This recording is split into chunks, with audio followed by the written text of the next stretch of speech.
So now we're going to do a stitch that's halfway between a split stitch and a back stitch. It's called split back stitch. So I'm all ready to go.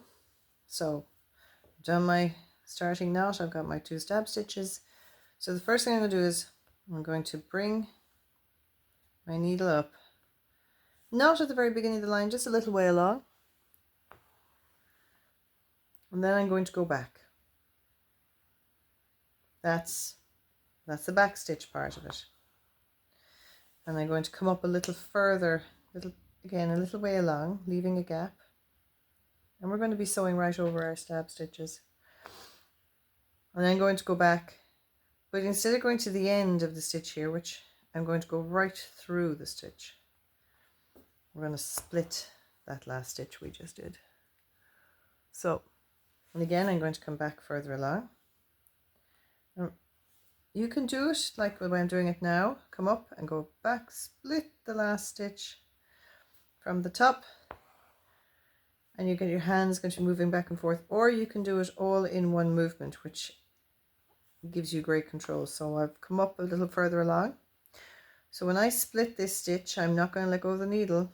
Instead, I'm going to use my fingers behind. I'm going to guide the needle to come straight back up along the line.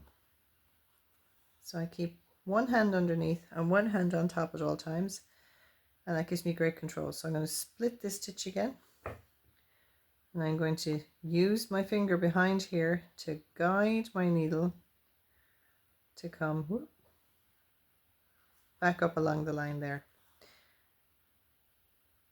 And again, I'm going to split this last stitch, and I'm going to use my finger behind to help guide my needle back up along the line. Now you have this lovely solid line. Pull it up close to the camera.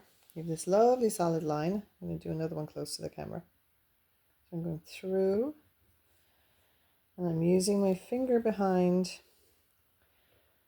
to